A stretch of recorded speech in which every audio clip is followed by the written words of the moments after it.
ഇന്ന് market over flooded ആയതുകൊണ്ട് ഒരു ട്രസ്റ്റിൻ്റെ ഇഷ്യൂ ഉണ്ട് എനിക്ക്.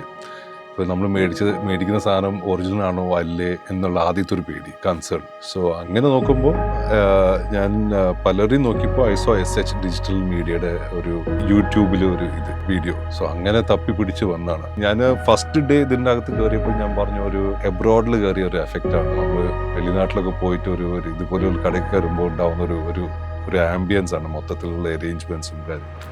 അടിപൊളി ഓഫീസ്, പല ഹൈ എൻഡ് സ്പീക്കേഴ്സും ആംപ്ലിഫയേഴ്സും ഒക്കെയാണ് ഞാൻ കാണുന്നത്. ഒരുപാടില്ലാത്ത വളരെ സെലക്റ്റഡ് ആയിട്ടുള്ള സാധനങ്ങളാണ്. അതാണ് എനിക്കിഷ്ടം. കാരണം ചില കടയിലൊക്കെ പോകുമ്പോൾ പല പല ബ്രാൻഡുകളുണ്ടാവും, നമുക്ക് തന്നെ അറിയില്ല ഏത് ചൂസ് ചെയ്യണം എന്നൊക്കെ. ഞാൻ സ്പോക്ക് ടു രാഹുലിൻ്റെ എൻ്റെ റൂമിൻ്റെ സൈസ് ചോദിച്ചു, ഇത് നന്നായിരിക്കും. അതിൽ തന്നെ 3-4 ഓപ്ഷൻ കാണിച്ചു. സോ അതൊക്കെ ഒരു നല്ലൊരു ഒരു കൺസേണോടെ പറയുന്നതാണ്, അല്ലാണ്ട് ആൾക്കാരെ പറ്റിച്ച് എന്തെങ്കിലുമൊക്കെ വിറ്റങ്ങോട്ട് ഉണ്ടാക്കുകയില്ല. ഹോസ്പിറ്റാലിറ്റിന് ഉപരി ഞാൻ ഒരു I look at the person who's telling me all this. അയാൾക്ക് ഇതിനെക്കുറിച്ച് വലിയ നോളജ് ഉണ്ട്. കാരണം പലർക്കും ഇതിനെക്കുറിച്ച് നോളജ് ഇല്ല. വെറുതെ ഇതിൻ്റെ ബുക്കിൽ ഇങ്ങനെ ഇതിൻ്റെ സ്പെസിഫിക്കേഷൻ നമ്പേഴ്സ് മാത്രം, ഇതിന് 130 വാട്ട്, അതിന് 105 വാട്ട് എന്നൊക്കെ പറയും. പക്ഷേ രാഹുലിനെ സംബന്ധിച്ച് it was not like that. You knew what you were talking about. Main thing is the trust and the knowledge.